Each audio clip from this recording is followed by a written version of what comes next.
Bowman the Showman wins and in a way passes the torch as Jimmy Johnson makes his debut in the IndyCar series. Hi, and welcome to another video of Beat and Banging, Richmond Race Review. This week, the NASCAR Cup Series raced at Richmond Raceway this weekend, and for the first time in a few weeks, there was no rain.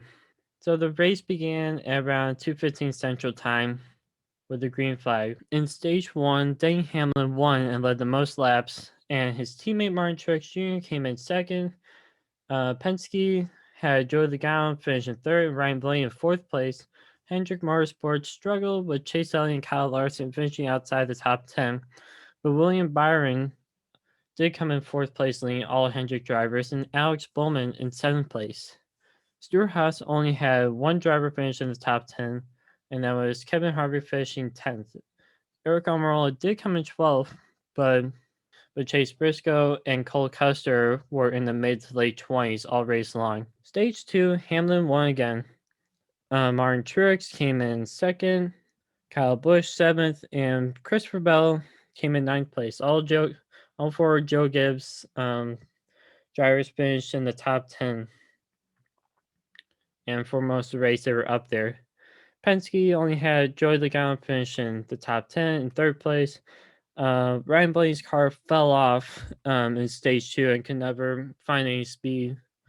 And Raglowski's team decided to play a different strategy, staying out on the last green flag pit stop and causing them to go lap down because their lap times were so much slower than the leader with brand new tires that they got lapped up.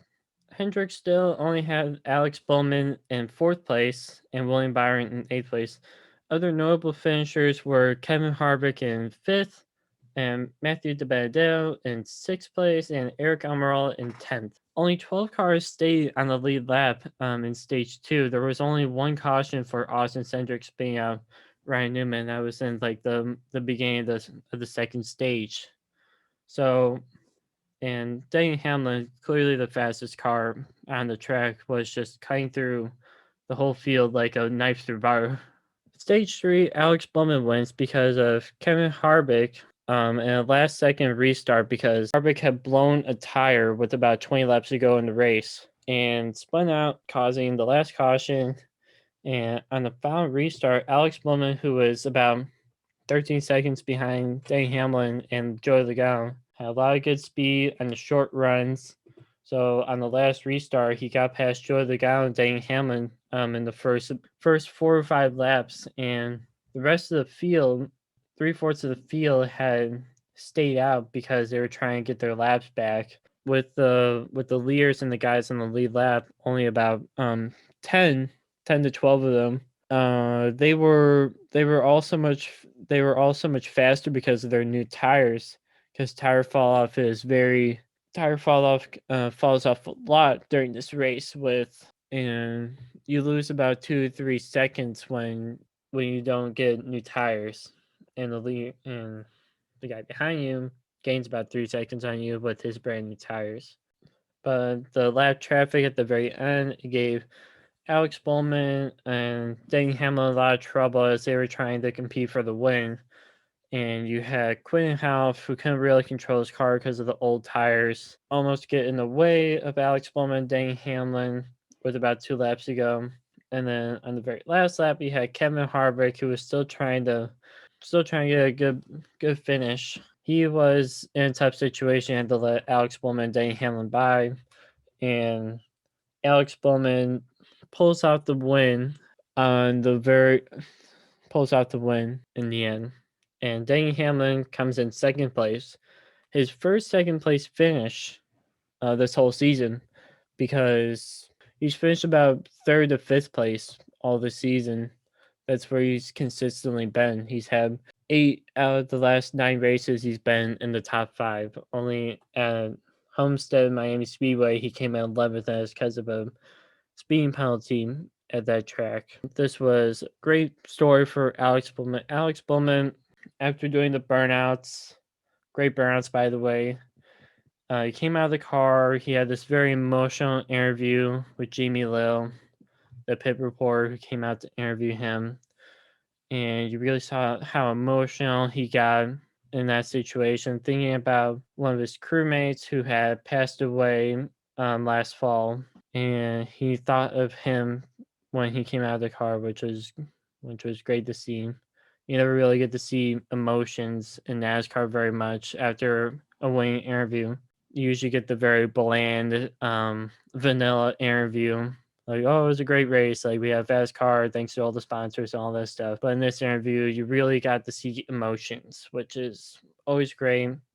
There's been some stories written about what Alex Bowman's life has been for the past 6 months. I'm really glad to see the 48 car get its first win on the debut as Jimmy Johnson debuted in the IndyCar series in his first start. So it wasn't a physical passing the torch, but it was a mentally in a way, it was passing the torch because now we get to see another driver take over the 48 car in Alex Bowman, who is very talented and he was the right guy to put in that car in that situation. If you wanted to put anybody in the 48 car on that team, it was going to be Alex Bowman.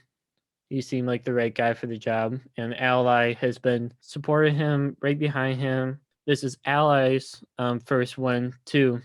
The sponsor's been in NASCAR since 2017 with Jimmy Johnson, but Johnson never won in his last 3 years in NASCAR. So this is great for Ally. Ally is probably feeling very good right now. They've had they got a solid driver.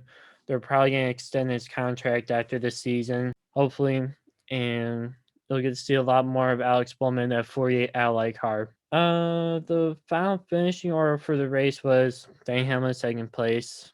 Denny Hamlin was a good day for him. He led half the race again, just like in Martinsville, but situations came up in the very end of the race again and caused him to lose the race. Joey Logano came in third. Joey Logano was competing for the win with about 20 laps to go, trying to hold off Hamlin. But he probably would have lost the lead to Hamlin those last 20 laps if the race would have gone green. And he probably came in second, but the third place is still good for him. He already has a win from Bristol Dirt, so he's pretty much clinched into the playoffs at this point right now. Christopher Bell came in fourth place. He was quietly good this whole entire race. Nobody really talked about him, but yeah, very good car. You saw him in the Xfinity series. He had won 3 out of the last 5 Xfinity series races there when he was in that series. So good finish for them. Great job by Bell. And in fifth place, you have Martin Truex Jr., who he had almost went a lap down the final stage because of a speed penalty in pit road, and it caused for him to almost go a lap down. He stayed in the lead lap, and with that last caution, it allowed him to gain spots on the final restart and finish with have a solid finish.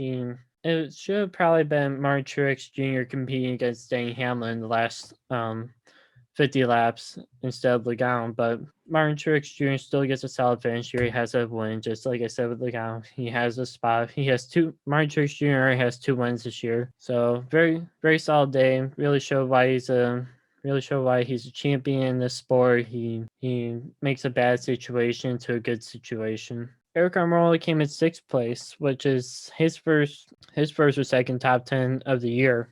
He's had very bad luck in the first 8 races. So very good to see him up there.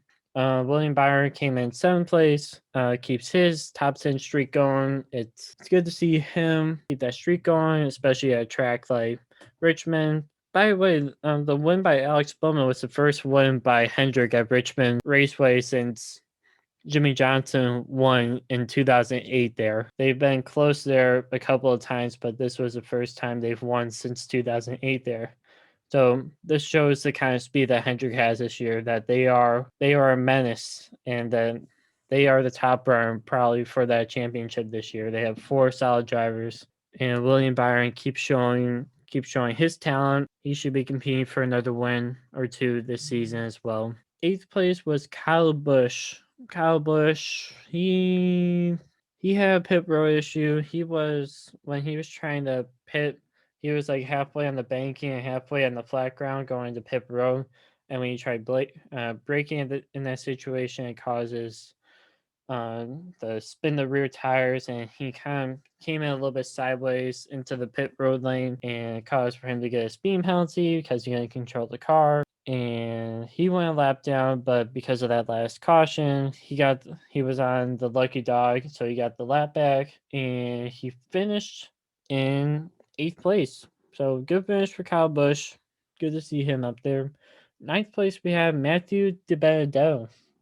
He was competing all race long. He came in stage 2. He came in 6th place.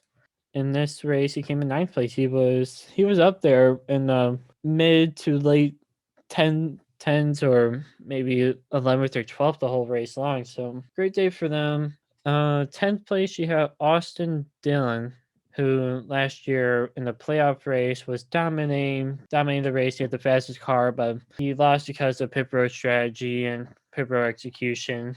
But in today's race, RCR wasn't very dominant. They were still up there, but just in the late tens with Austin Dillon. It seemed like their speed wasn't up there at this race today.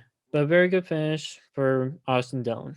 Notable finishers were 11th place Ryan Blaney. Ryan Blaney in stage 2, he had fallen to 18th or 19th place. He was back there for most of that stage, and he found, I think on the last restart, he got back up to 11th. So turned a bad day into a solid day. Chase Elliott, defending series champion. This was a bad race for them. They've been very up and down Richmond. This wasn't a very surprising finish for them. Speed's usually iffy here for Hendrick, so not a big surprise, but he was in, just like Ryan Blaney, he was in 18th or 19th for like most of the race. He made it into a good finish for them. So bad day to a solid day. Great job, Chase Elliott. 18th was Kyle Larson. Kyle Larson he wasn't there today.